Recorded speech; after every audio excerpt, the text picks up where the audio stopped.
은혜로운 귀한 찬송 감사드립니다. 오늘 우리에게 주신 하나님의 말씀을 봉독하겠습니다. 오늘 우리에게 주신 하나님의 말씀은 신약성경 사도행전 1장 15절에서 2장 4절까지의 말씀입니다. 사도행전 1장 15절에서 2장 4절까지의 말씀 중에서 22절에서 2장 4절까지의 말씀을 함께 교독하도록 하겠습니다. 제가 먼저 읽겠습니다.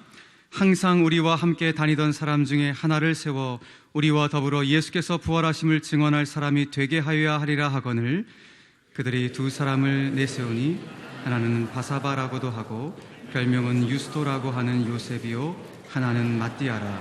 그들이 기도하여 이르되 뭇사람의 마음을 아시는 주여 이 두 사람 중에 누가 주님께 택하신 바 되어 봉사와 및 사도의 직무를 대신할 자인지를 보이시옵소서. 유다는 이 직무를 버리고 제 곳으로 갔나이다 하고 제비 뽑아 마띠아를 얻으니 그가 11사도의 수에 들어가니라. 그들이 다 같이 한 곳에 모였더니 호련히 하늘로부터 급하고 강한 바람 같은 소리가 있어 그들이 앉은 온 집에 가득하며 마치 불의 혀처럼 갈라지는 것들이 그들에게 보여 각 사람 위에 하나씩 임하여 있더니 함께 읽겠습니다. 그들이 다 성령의 충만함을 받고 성령이 말하게 하심을 따라 다른 언어들로 말하기를 시작하니라. 아멘. 귀한 예배의 자리에 우리를 불러주신 주님을 찬양합니다. 오늘은 영광스러운 교회의 탄생. 저와 여러분들은 교회 생활이 죽을 때까지 갈 겁니다. 아닙니까? 예수님 2년만 믿고 말 거예요. 여러분들의 교회는 어떤 의미가 있습니까? 교회가 여러분들에게는 어떤 의미를 주는 것입니까? 하나님께서는 신적 기관으로 가정과 교회를 주셨습니다. 잘 압니다. 그런데 제가 볼 때 그렇습니다. 부부 사이가 아무리 좋아도 교회 오면 교회가 은혜가 없고 교회가 날마다 시끄럽고 교회의 생수의 강이 흐르지 않으면 여러분 그 좋은 부부도 언젠가는 힘들 때가 많아요. 그런데 부부 사이가 힘들고 가정적으로 좀 어려움도 많고 고통이 있어도 교회만 오면 능력이 나타나고 교회만 오면 은혜가 떨어지고 아니라 은혜가 떨어지고 교회 오면 생수의 강을 경험하고 교회 오면 영적 치유가 일어나고 교회 오면 예상치 못했던 beyond my expectation, 내 예상을 초월한 하나님의 능력을 체험한다면 그 어려운 부부도 회복이 되는 것이에요. 그래서 저는 어릴 때부터 교회 가는 것이 그렇게 좋았어요. 학교 갈 때도 교회 가서 기도하고 학교 갔어요. 학교 마치고 할 때도 교회 와서 기도하고 집에 갔어요. 물론 교회하고 우리 집은 좀 가까웠어요. 좀 멀더라도 저는 그렇게 했을 거예요. 교회가 그렇게 좋았어요. 교회는 제 영적인 안식처였어요. 그래서 교회를 사랑하고 교회에 몸을 담은 시간이 제 나이와 같은 시간이 되었습니다만 저는 어머니 태중에부터 교회를 다녔으니까 교회에 대한 이 귀한 사랑은 조금도 줄어들지 않아요. 오히려 시간이 흐를수록 세상의 이 참 세속화되는 현상을 바라볼수록 제 속에서 불덩이처럼 커지는 교회에 대한 사랑의 마음이 있는 거예요. 교회의 사랑의 마음이 더 커지는 거예요. 그리고 이 교회에 대한 마음의 사명 가운데 바울이 고백한 에베소서 5장 27절에 바울이 고백한 그 내용이 나에게 절실하게 다가오는 거예요. 같이 읽어봅니다. 자기 앞에 영광스러운 교회로 세우사 티나 주름 잡힌 것이나 이런 것들이 없이 거룩하고 흠이 없게 하려 하심이라. 영광스러운 교회로 세우사 티나 주름 잡힌 것이나 거룩하고 흠이 없게 하려 하심이라. 이런 마음의 간절함이 생기는 거예요. 오늘 눈에 보이는 사랑의 교회가 영광스러운 교회가 되기를 바랍니다. 동시에 이 교회에 속한 무형교회 여러분들 한 분 한 분이 영광스러운 교회가 되기를 원하는 것입니다. 그럼 영광스러운 교회가 무엇인지를 여러분들이 알아야 되고, 그렇게 영광스러운 교회를 알려면 교회가 뭐냐, 교회가 어떻게 탄생되었느냐, 교회는 신약교회는 어떻게 시작이 되었는가, 하나님께서 세우신 교회는 어떻게 처음 토대가 깔려져 있는가, 이것을 여러분들이 아셔야 될 거예요. 오늘 본문 15절부터 1장 26절 1장 뒷부분은요 좀 낯선 본문이에요. 사도행전의 강력한 여러 가지 내용들 가운데 1장 15절부터 26절까지 이게 무슨 사건이에요? 마띠아 사건이잖아요. 마띠아를 이제 가룟 유다가 예수님 배신하고 또 예수님 은삼시 팔고 이렇게 함으로 말미암아 나중에 가룟 유다가 어떻게 됐죠? 자살을 하게 됐잖아요. 자살한 내용들 쭉 나오잖아요. 막 창자가 터져 죽었어요. 얼마나 비참해요. 물어보겠습니다. 가룟 유다가 저주받아서 창자가 터져 죽은 거예요? 어떻게 가룟 유다가 왜 이래 됐어요? 가룟 유다는 하나님이 저주해, 물론 겉으로는 그럴 수 있지만 가룟 유다가 이렇게 창자가 터져 죽은 이유는 예수님의 사랑을 거부했기 때문에 창자가 터진 거예요. 하나님은 누구든지 다 사랑하시는 거예요. 그런데 예수님의 사랑, 예수님의 은혜를 거부했기 때문에 가룟 유다는 이 자기 자살의 길로 들어간 거예요. 우리 중에 누구도 하나님의 사랑과 하나님의 은혜를 거부하면 살아남을 자가 없고, 반대로 우리 중에 누구도 아무리 비참하고 아무리 어렵다 할지라도 예수님의 사랑과 은혜를 여러분들이 확인하고 예수님의 사랑과 은혜를 받아들이면 그 누구도 여러분들을 대적할 자가 없는 줄 믿으셔야 되는 거예요. 가룟 유다는 주님의 사랑을 거부하여 창자가 터져서 죽었어요. 자, 이 사건과 함께 무슨 일이 벌어졌어요? 한 사도가 모자라는 거예요. 그리고 한 사도를 23절에 보니까 요셉과 마띠아 둘을 예비 후보를 내가지고 거기서 제비뽑기를 통해서 마띠아라는 사람을 12제자로 편입을 시켰어요. 그럼 이게 뭘 강조하는 건가? 가룟 유다 죽은 걸 강조하는 건가? 아니면 제비뽑기를 통해 마띠아를 넣은 걸 강조하는 건가? 겉으로 나타나는 현상은 그런 거지만 핵심은 이거예요. 모든 교회는 그냥 세워진 것이 아니에요. 모든 교회는 에베소서 2장 20절을 다 같이 보겠어요. 시작. 너희는 사도들과 선지자들의 터 위에 세우심을 입은 자라. 그리스도 예수께서 친히 모퉁이 돌이 되셨느니라. 아멘. 모든 교회는 첫째 뭐에 세워졌다고요? 사도들과 선지자들의 터 위에 세워졌다고 그랬어요. 따라서 사랑의 교회는 사도들의 터 위에 세워진 교회임을 믿으시기 바라요. 그렇기 때문에 사도들의 터 위에 세워진 교회이기 때문에, 신약교회는 다 사도들의 터 위에 세워진 교회이기 때문에 무슨 일이 벌어지는가? 사도성을 확보해야 돼요. 사도직이 뭔지를 깨달아야 되는 것이에요. 따라서 오늘 24절을 보세요. 1장 24절. 그들이 기도하여 이르되 무사람의 마음을 아시는 주여, 이 두 사람 중에 누가 주님께 택하신 바 되어, 그 다음 25절에 봉사와 및 사도의 직무를 대신할 자인지를 보이시옵소서 그랬어요. 사도의 직무가 뭐입니까? 사도의 직무는 크게 두 가지예요. 하나는 교회를 개척하는 것이, 오늘 말하면 교회를 개척하는 것이에요. 사도의 직무는, 사도들이 안고 있는 직무는 개척자로 예수 그리스도 이름이 전해지지 않는 곳에서 교회를 세워야 되는 거예요. 사도들이 이 과제를 수행했어요. 둘째로는 말씀을 선포하는 것이 사도들의 직분이에요. 이 사도들의 직무를 대신할 자를 확보해가지고 세우셨어요. 이것이 오늘 예루살렘 교회가 태동되는 데 있어서 예루살렘 교회 태동의 기초가 여기서 마련된 것이에요. 단순히 마띠아를 뽑아 세운 정도가 아니에요. 사랑하는 형제자매 여러분, 하나님의 이 교회는 다 함께 딤전 3장 15절 보겠어요. 시작. 이 집은 진리의 기둥과 터이니라. 다시 한번, 이 사랑의 교회는 살아계신 하나님의 뭐예요? 교회예요. 그 다음 뭐예요? 진리의 기둥과 터이니라. 뭐가 진리입니까? 교회는 사도들의 터 위에 세워지는 거예요. 또 선지자들의 터 위에 세워지는 거예요. 사도들은 신약의 백성들을 대표하는 것입니다. 선지자들은 구약의 백성들을 대표하는 것입니다. 그러면 구약과 신약을 대표해가지고 뭘 하는 것인가?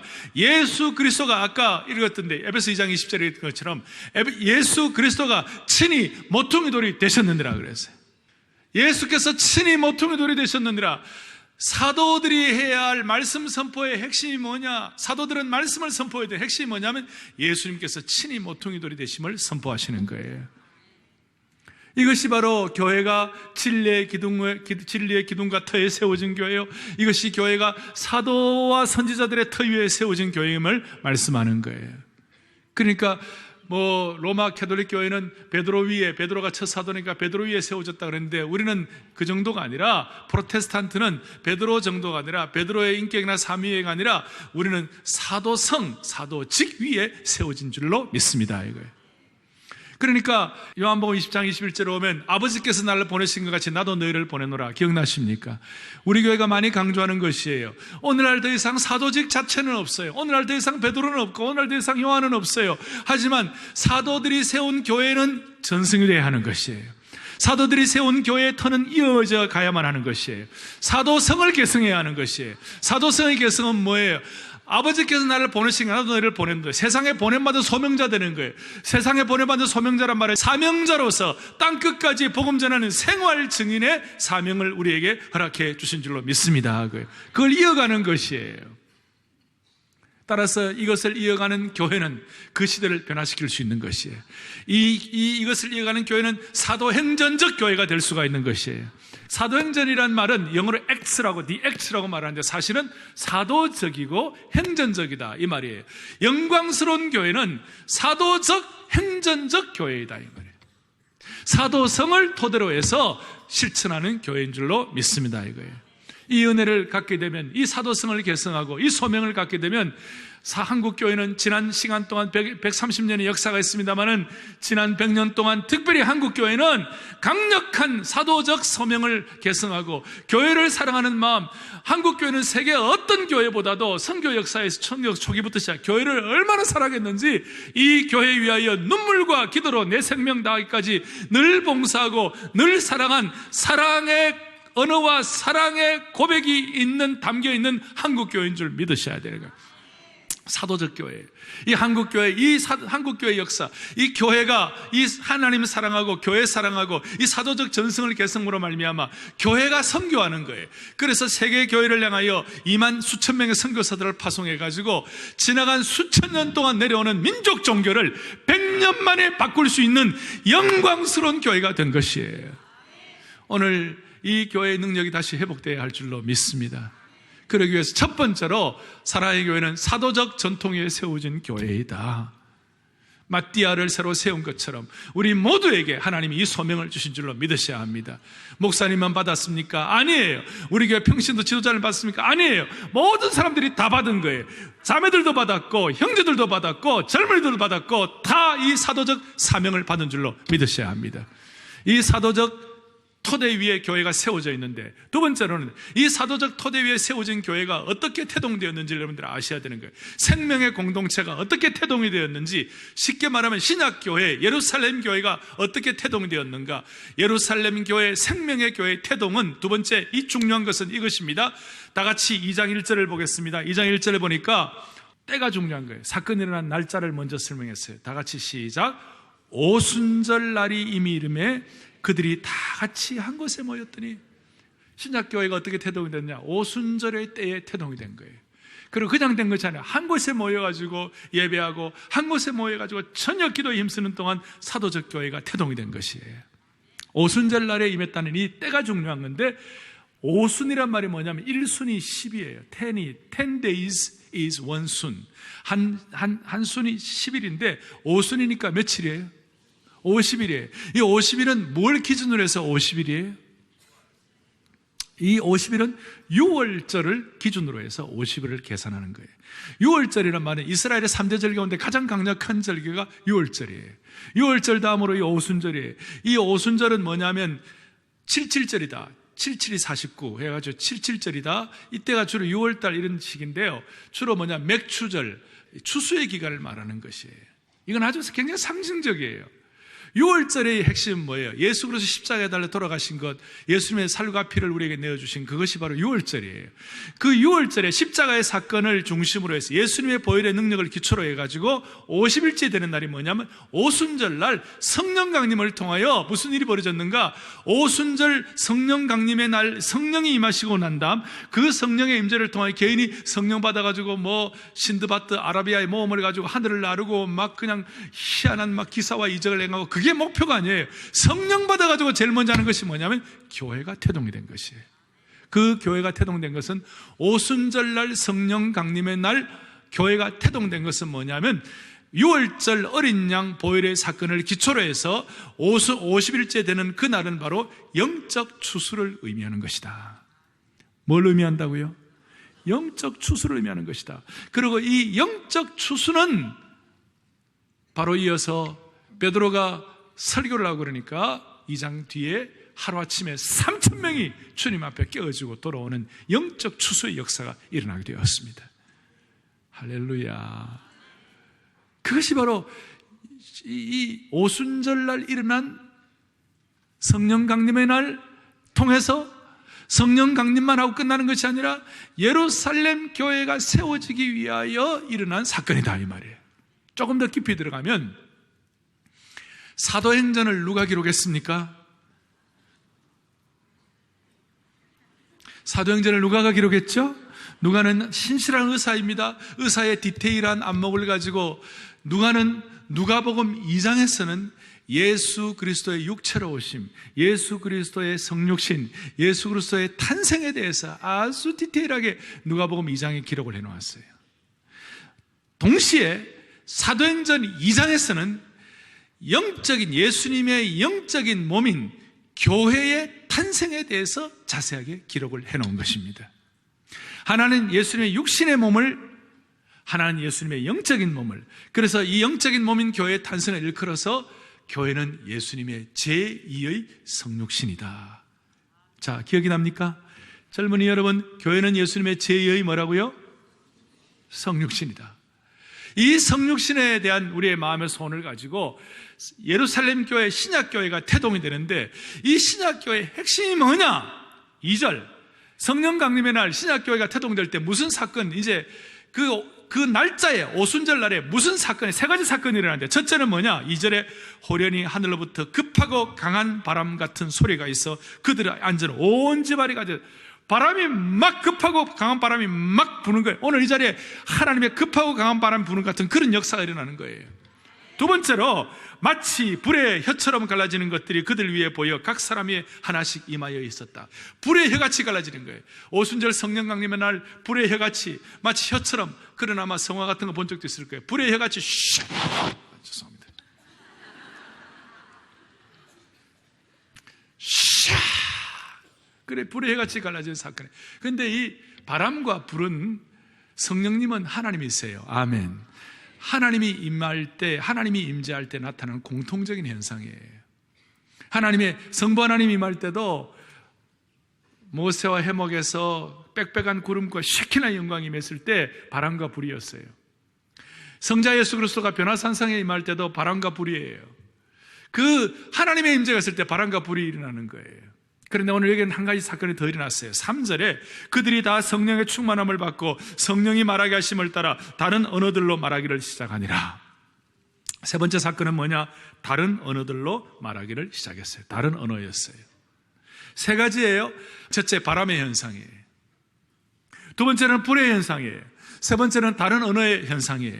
이 세 가지 현상이 오늘 사랑의 교회가 영광스러운 교회로 더 존속하기 위하여 하나님이 끝까지 허락해 주시는 은혜가 있기를 원하는 것입니다. 눈에 보이는 교회뿐만 아니라 눈에 보이지 않는 무형교회인 여러분 자신 한 사람 한 사람도 바람과 불과 다른 언어의 소통이 있어야만 할 것이에요. 바람의 역사는 무엇입니까? 어느 날 예수님께 니고데모가 찾아왔어요. 밤에 선생님이여, 내가 어떻게 하면 구원을 받겠습니까? 그렇게 했을 때 예수님 뭐라고 말씀하셨어요? 거듭나야 한다. 거듭나는 게 뭐예요? 물으니까 이건 마치 바람과 같다. 눈에 보이진 않지만 실체의 변화가 일어나는 것이다. 이것이 바로 영적인 것이다. 네가 영으로 이걸 깨달아야 한다. 바람의 역사는 변화의 역사예요. 바람의 역사는 영적인 변화의 역사가 되는 것이에요. 이 바람은 강력하고도 저항할 수 없는 변화의 역사인 것이에요. 이것은 눈에 보이는 힘이 아니기 때문에 이 힘은 조용합니다만은, 하지만 너무나 강력해서 멈출 수가 없는 것이에요. 너무나 강력하기 때문에 보이진 않지만 사람을 변화시키는 것이에요. 오늘 우리는 예수 그리스도를 개인의 구세주와 주님으로 영접하고 주님을 구세주로 모시고 사랑의 교회라는 이 공동체는 오늘 저기 머릿돌 우리 교회 밖에 나가시면 예수 그리스도가 이 교회의 머리이시니라. 그걸 깨닫고 우리가 함께 모인 변화받은 하나님의 사람들의 공동체라는 것입니다. 우리는 지금도 여러분들 누가 어떤 교사가 교회가 엉터리다, 교회 비난하고 그러면 여러분들 마음이 편해, 안 좋아요? 안 좋죠. 열받는 거죠. 난 어릴 때 친구들 가운데 교회를 폄하하고 예수님을 조롱하고 그러면요, 내가 막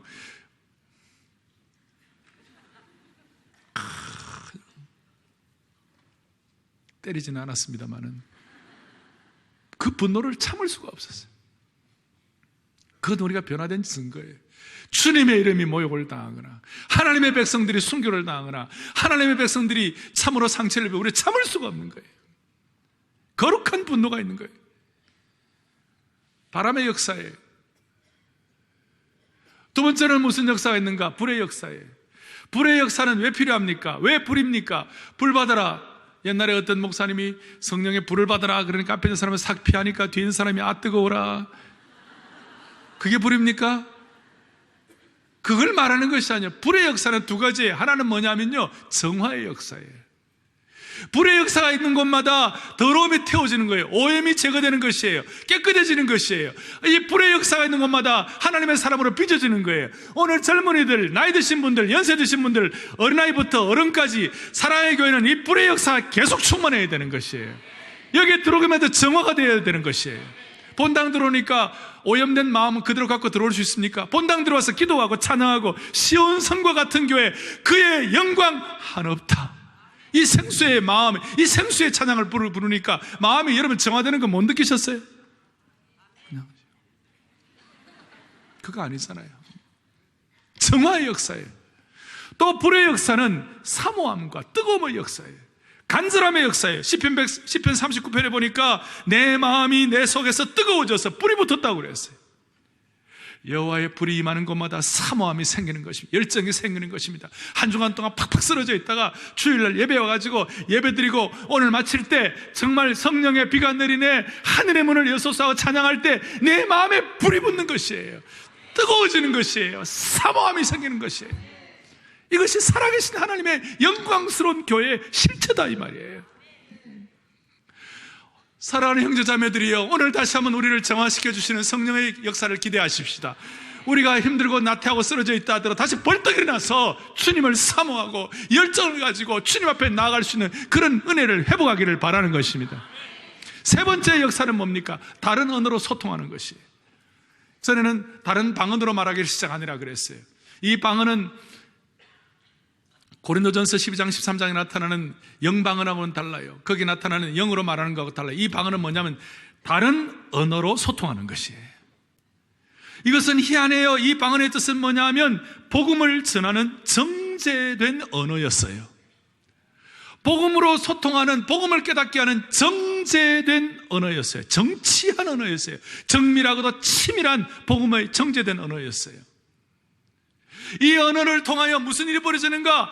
난곳 방언으로 깨닫기 시작해요. 8절을 보겠어요. 2장 8절에 보니까 우리 각 사람이 난곳 방언으로 듣게 되는 것이 어찌 됨이냐? 난곳 방언, 태어난 곳에 방언을 들리는 거예요. 요즘으로 하면 이 단어가 독일어로 들리고 이 언어가 영어로 들리고 이 언어가 중국말로 들리고 이 언어가 인도네시아 말로 들리고 이 언어가 일본말로 들리고 이 언어가 스페니쉬로 들리고 포르투기시로 들리고 희한해요. 9절에 보니까 우리는 바데인과 메데인과 페르시아, 메데인과 엘람인과 메소포타미아, 유대와 갑바도기아와 본도와 아시아와 부르기아와 밤빌리아와 그 다음에 10절 뒤에 애굽과 및 구레네에 가까운 리비아까지 그 당시의 세계관 전체를 다 포함해요. 그 당시의 모든 나라에서 온 사람들이 다 그 나라 말로 알아듣는 거예요. 저에게도 그런 은혜를 주시면 좋겠어요. 어이구, 기가 막힌 일이 벌어졌어요. 아마 이 자리에 오늘 통역으로 듣는 분도 좀 계실 거예요. 그렇지만 하나는 느낄 거예요. 아, 저분이 사람의 말을 하는 것보다도 하나님의 말씀을 해석하고 있구나. 그거 느낄 수 있을 거예요. 난곳 방언으로 듣는 거예요. 이것은 뭘 상징하는가 하면요, 의사소통이에요. 장벽들이 무너지는 것을 설명하는 것이에요. 이것은 창세기 11장에 오면 인간들이 마음이 높아져가지고 하나님처럼 되려고 하면서 바벨탑을 쌓았지 않습니까? 바벨탑을 쌓으니까 하나님께서 보시면서 이거 이리 두면 안 되겠다 싶어가지고 그들의 교만을 보시고 언어들을 혼잡시켜버렸죠. 그 이전까지는, 창세기 11장 이전까지만 하더라도 모든 사람들이 한 언어로 다 소통이 되었어요.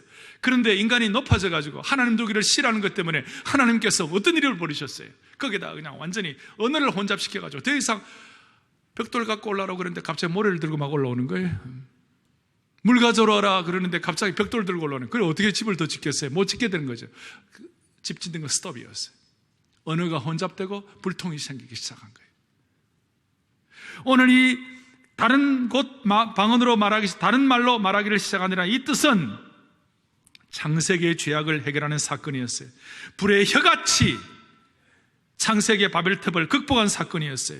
바벨탑이 무너질 때 언어가 통할 수 없는 비극이 있게 된 것이었어요. 그런데 오늘 성령 강림의 놀라운 사건은 언어가 통하지 않는 사람들이 한자리에 모였는데도 성령 강림의 사건을 통하여 문화적인 장벽과 인격적인 장벽이 무너지고 서로 통하기 시작한 것입니다. 할렐루야.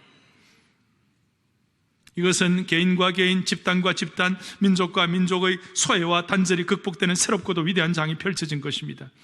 다시 통하고 다시 이해하게 된 것입니다. 막혔던 것이 무너지게 된 것입니다. 이것이 성령 충만을 통해서 가능한 것입니다. 우리가 적용한다면 저와 여러분의 가슴 속에 응어려진 것이 무엇입니까? 사람과 사람 사이에 잘못된 안경을 끼가지고 사람들과 사람 사이에 서로 소통하지 않고 오해되는 것이 무엇이 있을까요? 성령 충만하고 예루살렘의 생명의 공동체가 태동이 되니까 닫혀진 가슴들이 열리게 된 것입니다. 성령 충만하면 남편과 아내 사이에 불통의 의사소통의 부재가 해결되는 줄로 믿으시기 바랍니다. 사랑으로 닫혀진 가슴이 열려지게 되는 것입니다. 성령 충만하도록 빗장을 여는 것이 오늘 성령의 역사, 그 의사소통의 커뮤니케이션에 놀라운 결과가 일어나게 되는 것입니다. 대화의 기적이 일어나게 되는 것이고 가슴을 열고 막혔던 언어들이 깊이 통하는 은혜를 하나님이 허락하시니 이것은 말할 수 없는 신비한 것입니다. 이 소통의 역사, 다른 언어로 말하는 역사가 예루살렘 교회 태동과 함께 시작이 된 것입니다. 오늘 우리 교회가 영광스러운 교회상을 더 잘 회복하여 한국 교회가 지금 온갖 비난만 많이 합니다만 이거 다 차원을 뛰어넘어가지고 어느 소통의 역사를 주셔야 되겠어요. 닫혔던 가슴들이 서로 열려야만 되겠어요. 간절히 사모하는 거예요. 정리하겠습니다. 모든 하나님의 교회는 세 가지가 필요합니다. 첫째는 변화의 역사, 바람의 역사가 필요합니다. 두 번째는 그 공동체의 정화와 사모함과 뜨거운 소명의 역사가 회복되어야 합니다. 세 번째는 닫혔던 곳들이 서로 소통이 되어야만 할 것입니다. 이게 예루살렘 교회가 태동될 때 하나님 주시는 성령의 기름 부으심이었습니다. 바람과 불과 소통의 핵심은 생명체가 느끼는 것입니다. 죽은 조직체는 이것을 확인할 수 없습니다. 하나님의 교회는 바람과 불과 소통의 역사이기 때문에 죽은 조직체가 아니라 생명의 유기체입니다. 그래서 이 생명의 유기체에 바람과 불과 소통의 역사가 있으면 함께 울고 함께 웃는 은혜가 있게 되는 것이에요. 함께 울고 함께 웃는 우리, 이거는 생명의 공동체가 확인할 수 있는 은혜예요. 그래서 이 생명의 공동체 역사를 통하여 바람과 불과 소통의 역사를 주님이 계속 주셔야 영광스러운 교회의 사역을 감당할 수가 있는 것입니다. 그러면서 저는 오늘 영광스러운 교회의 탄생을 다루면서 교회가 직면한, 요즘 많은 교회들이 직면한 안타까운 사태를 바라보는 영적인 시각을 새롭게 해야 한다고 제가 생각합니다. 영광스러운 교회 탄생을 다루면, 본문을 다루면 꼭 짚어야 할 것이 있어요. 그것이 뭐냐? 그것은 사탄의 전략에 대해서 눈을 열어야만 하는 것이에요. 사탄의 전략에 대해서 눈을 연다는 것은 우리 인간의 약점을 사탄처럼 잘 알고 있는 존재가 없어요. 사탄은 우리의 신앙생활에 교회가 너무너무 중요하다는 걸 잘 알고 있기 때문에 사탄은 이단교회, 거짓교회, 가짜교회, 사이비교회를 만들어서 사람들을 혼동시키고 교회에 대한 이미지를 떨어뜨리는 일에 온갖 수단을 다 사용하는 것이에요. 기가 막힌 머리를 쓰는 거예요. 그래서 이단들마다 교회라는 이름을 쓰는 거예요. 이단들이 다 교회라는 이름을 붙여요. 사탄은 어떻게 하든지 세상 사람들로 하여금 교회를 오해하고 잘못 비판하도록 유도하는 것이에요. 교회가 세상 사람들의 입에 오르내리는 것은 교회가 제대로 본을 보이지 못한 잘못도 있습니다만은, 그러나 그보다 더 깊숙한 밑바닥에는 사탄의 지독하고도 치밀한 전략이 숨겨져 있다는 사실을 파악해야 합니다. 복음이 아까 정제된 언어로서 다른 언어로 소통한다고 그랬는데, 사탄은 얼마나 치밀한 전략을 가지고 우리를 공격하는지 몰라요. 예를 들어 사탄의 전략 가운데 예수 믿는 사람들의 신앙생활에 구원이 얼마나 중요합니까? 구원이 얼마나 중요한, 그런데 구원파를 만들어가지고 온 구원을 희화시키는 거예요. 성령의 역사가 얼마나 중요합니까? 그런데 극단적 성령 운동주의자들을 통하여 균형 잡히지 못한 걸 갖고 성령의 역사를 가지고 기도원회가 살면서 그냥 집안도 다 던져버리고 자식도 다 던져버리고 막 오실 날만 사모한다고 그러고, 그렇게 해가지고 사탄이 얼마나 전략을 부리는지 몰라요. 사탄의 전략이에요. 그 사탄의 전략 가운데 가장 중요한 전략은 뭐냐? 영적 소아마비에 걸리게 하는 거예요. 영적 소아마비라는 말은 뭐냐면, 머리가 있는데 소아마비에 걸리면 머리에 한 대로 몸이 따라가지를 못하잖아요. 몸은 다 하고 싶은데도 몸이 말을 안 듣잖아요. 마치 마비된 것처럼 돼가지고. 하나님의 교회 핵심 방향이 딱 잡혀 있으면 그대로 따라가야 되는데 따로 놀잖아요. 소아마비에 걸린 것처럼. 또 사탄은 얼마나 간교한지 영적 자가 면역 질환을 갖도록 만들었어요. 자가 면역 질환이라는 것은 어떤 뜻인가 하면요, 자기 몸의 세포가 자기 몸의 세포를 공격하는 거예요. 그래서 교회 성도들끼리 서로 내전을 일으키고 자기 비하를 하고 자기 학대를 하고 서로가 서로를 물어뜯고 서로가 서로를 비난하고, 이거는 사탄의 간교한 전략이에요. 여러분, 이 전략을 깨닫는 눈이 있기를 간절히 바라는 것이에요. 얼마나 중요한지 몰라요. 오늘 이 사탄의 간교한 악의 실체가 일상화되어 있어요. 이 악의 실체가 체계화되어 있어요. 이 악의 실체가 잠재화되어 있어요. 이 일상화되고 체계화되고 잠재화된 이 악의 실체를 우리는 영적인 눈을 떠서 바람과 불과 소통의 능력으로 해결을 해야만 하는 것이에요. 한국교회가 다시 한번 회복되어야 합니다. 우리 100여 년 동안 수천 년 내로 민족 종교를 바꾼 것처럼 우리는 오늘 영광스러운 교회의 능력을 가지고 한국교회 다시 한번 회복하십시다. 얼마나 귀한 일입니까? 이거 회복하면 우리가 주님의 영광을 위하여 이 한국교회가 더 잘 쓰임받을 수 있을 것입니다. 젊은이들 가운데 교회에 대해서 실망하고 교회 상처받고 떠나는 사람들이 있어요. 여러분, 그거 안 돼요. 필립 얀시라는 유명한 우리 기독교 저술가이자 우리 신앙 참 영향을 끼치는 리더가 있죠. 필립 얀시가 뭐라고 했냐면, 그가 어느 날 20대 때 교회가 서로 뭐 다투는 거 보고 교회가 힘든 거 보고 그냥 교회를 떠나버렸대. 그러다가 나중에 큰 참 깨달음과 주님 앞에서 회개하고 교회를 다시 돌아왔는데 이런 얘기를 해요. 홀로 떨어져서 신앙생활하는 고고한 영혼은 홀로 타는 석탄과 같다. 그 홀로 타는 석탄은 이제 그 불길이 식는 일만 남았다. 꺼지는 일만 남았다는 거예요. 더 이상 뜨거워지지도 않고 꺼지는 것만 남았다는 거예요. 무슨 뜻이에요? 아무리 고상하고 고귀한 인격을 가진 신앙인이라도 교회를 떠나서는 신앙인으로 제대로 존재할 수 없다는 것이죠. 왜냐하면 예수님의 몸인 교회를 떠나서는 그 누구도 홀로 타는 석탄에 지나지 않는다는 뜻이죠. 필립 얀시는 계속 이렇게 말합니다. 이제 나는 교회 없는 신앙생활을 생각할 수 없다. 아내와 내가 먼 곳이라도 가면, 다른 곳에 가면 우리는 그 지역에 제일 먼저 그 지역에 있는 교회의 위치부터 확인해 둔다. 마음에 와 닿는 얘기 아닙니까? 필립 얀시는 주님의 몸된 영광스러운 교회의 생명의 공동체성을 깨달은 것입니다. 우리는 아무리 고고하고 우리가 아무리 괜찮은 신앙생활에도 홀로 있으면요, 식어지는, 꺼져가는 석탄에 지나지 않는 거예요. 영광스러운 교회의 소명을 가진 사람들은 서로 같이 함께 모여 주님의 은혜를 사모여 이 불이 불타올라야만 할 것입니다. 사도적 전통을 계승하고 바람과 불과 소통의 역사를 여러분들이 늘 기도하고 확보하기만 한다면, 여러분 나이가 얼마이든, 여러분들이 세상적으로 어떤 사람이든, 우리가 어느 교단에 있든, 우리가 어느 지역에서 교회를 섬기든, 우리가 섬기는 교회는 영광스러운 교회가 될 수가 있을 것입니다. 시온성과 같은 교회, 그의 영광 한없다. 오늘 이 영광스러운 교회의 수혜의 주인공들이 되십시오.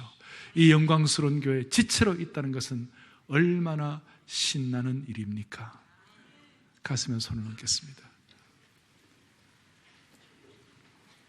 간절한 마음으로 오늘 말씀 받고, 정말 여러분 교회 생활 2, 3년 하고 말 것 아니죠. 한참 더 오래 하셔야 될 거예요. 간절한 마음을 가지고 주님 앞에 합심해서 기도하겠습니다. 주여 영광스러운 교회의 은혜를 주옵소서. 먼저 사랑의 교회 영광스러운 교회의 은혜를 허락하여 주시옵소서. 사람들이 뭘 모르고 교회를 함부로 폄하합니다. 뭘 모르고 교회를 함부로 비하합니다. 여러분 아닙니다. 교회는 영광스러운 것입니다. 사탄의 전략에 넘어가지 말게 하여 주시옵소서. 사탄의 전략에 악의 일상화 체계가 된 이 상황 가운데서 우리는 그 대신 우리는 영광스러운 교회의 능력은 100배도 더 뛰어난다고 믿는 것입니다. 교회의 능력을 주십시오. 두 번째는 우리는 보이지 않는 무형교회입니다. 한 분 한 분이 다 영광스러운 교회상을 회복하게 하여 주셔서 가정마다 이 아름다운 교회상이 다음 세대에 계승될 수 있도록 은혜 위에 은혜를 덧입혀 주시옵소서. 그리고 지금 우리는 새로워져야, 새 차원으로 올라가야 합니다. 정말 DNA가 새로워져야 하는 것입니다. 20세기 30년 전에 80년대 다이얼 전화기를 가지고 지금 전화하는 사람 아무도 없습니다. 스마트폰을 가지고 하는 것입니다. 시대가 달라졌습니다. 뼈대는 같습니다만 이제는 옷을 갈아입어야만 하는 것입니다. 사랑의 교회가 이 시대를 향한 영광스러운 교회상을 새롭게 주님 앞에 섬길 수 있는 그런 귀한 공동체로 변화되게 하여 주시옵소서. 여러분 교회와 개인을 위해 간절한 마음으로 기도합니다. 한 1, 2분 간절한 마음으로 기도하는데 저를 따라와 기도하겠습니다. 주여 영광스러운 교회의 은혜를 주옵소서. 다시 한번 주여 영광스러운 교회의 은혜를 주옵소서. 간절히 기도하겠습니다. 하나님 아버지 간절한 마음으로 기도하고 매어달립니다. 이 교회 위하여 눈물과 기도로 내 생명 다해까지 봉사하는 제 종들, 하나님 아버지,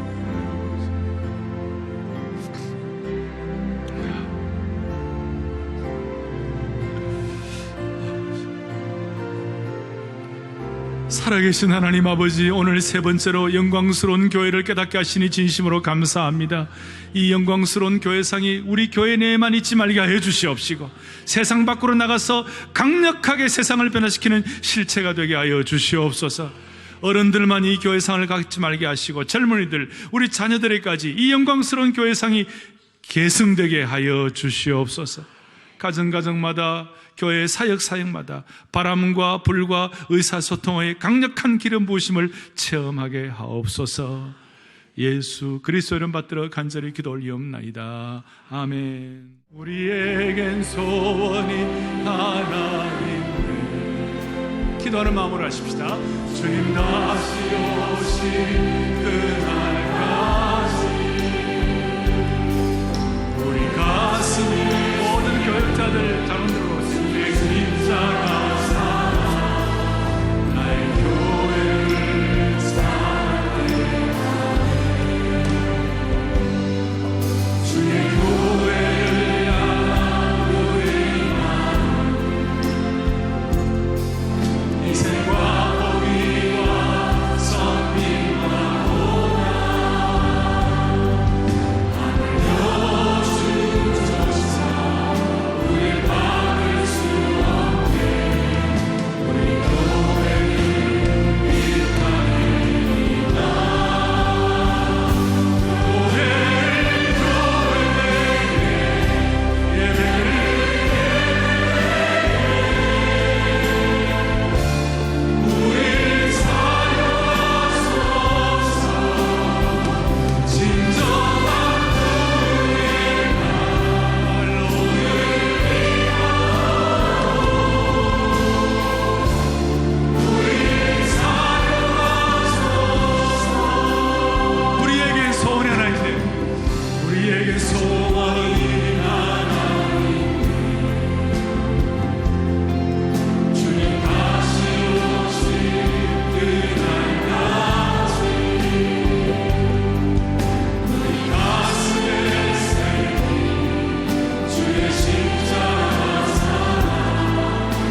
주옵소서. 우리를 사랑하소서.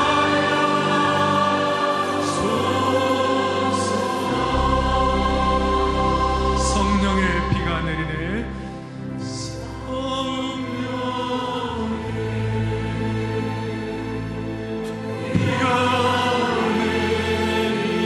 바람과 불과 의사소통으로 하늘에 누리어서 성령의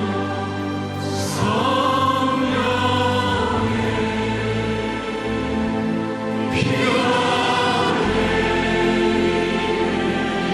믿고 찬양하세요.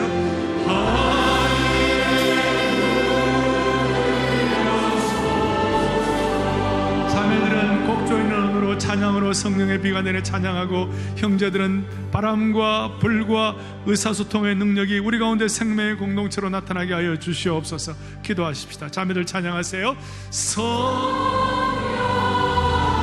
하나님이여,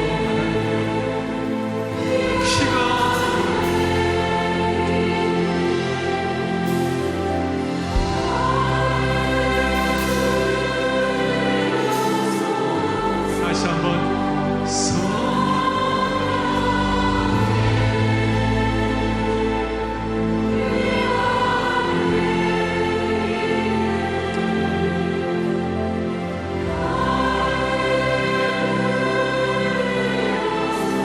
믿고 찬양. 다시 한번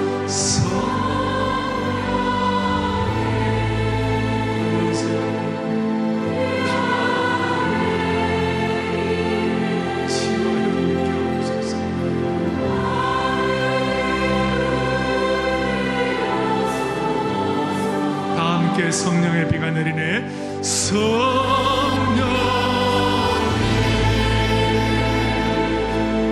비가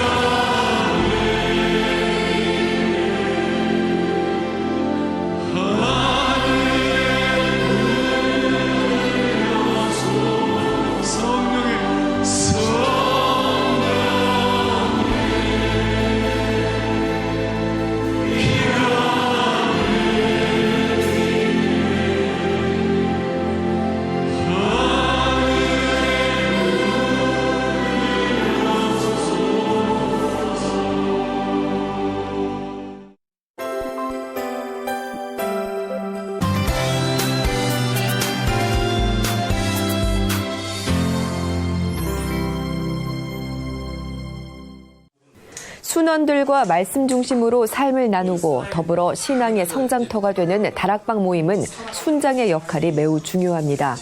순장들은 다락방 모임뿐만 아니라 은혜로운 주일을 위해 예배 안내와 찬양대원으로서 예배를 섬기며, 또 교회를 오가는 길목에서는 성도들의 안전을 위해 교통봉사를 하고 다음 세대들을 위해 주일학교 교사로 섬기는 등 청지기로서의 분분을 다하고 있는데요. 지난 19일 2016년 신임 순장 281명이 사역을 시작하기에 앞서 예배를 드리고 순장 역할을 숙지하기 위해 한자리에 모였습니다. 예배의 말씀을 전한 김철우 목사는 갈라디아서 본문으로 심고 거두는 법칙이라는 말씀을 전하며 다락방 순원들에게 영적 아버지, 어머니가 돼야 한다고 당부했습니다. 엄마 같은 마음이어야 될 테고, 때로는 언니가 돼야 될 테고, 아빠의 역할을 할 수도 있을 테고, 그러면서 또 동등하게 배우는 입장이 될 수도 있겠죠. 삶을 나누는 거. 신임 순장들은 다락방 순원들을 내 몸처럼 사랑하고 목양하겠다는 내용의 순장 서약서를 작성하고, 이한길 목사는 순장의 역할과 다락방의 필요성, 운영 지침에 대해 설명했으며, 올 한 해 다락방 모임과 교회 사역을 위해 합심해서 기도하는 시간을 가졌습니다. 순원들에게 뭘 가르쳐주기보다는 순원들이 신앙생활을 잘할 수 있도록 도와주는 그런 역할을 잘 해주셨던 것 같거든요. 제 순장님처럼 저도 그런 순장이 되고 싶습니다. 정말 주님을 사랑하고 믿음으로 살고 싶은 그런 순원분들에게 제가 받은 사랑을 함께 나누면서 그렇게 섬기고 싶습니다. 사랑의 교회 신임 순장을 비롯해 다락방을 인도하는 모든 순장들에게 하나님께서 지혜를 허락하시고 순원들을 품는 넓은 마음을 허락해 주셔서 다락방마다 감사와 은혜가 넘치기를 소망합니다.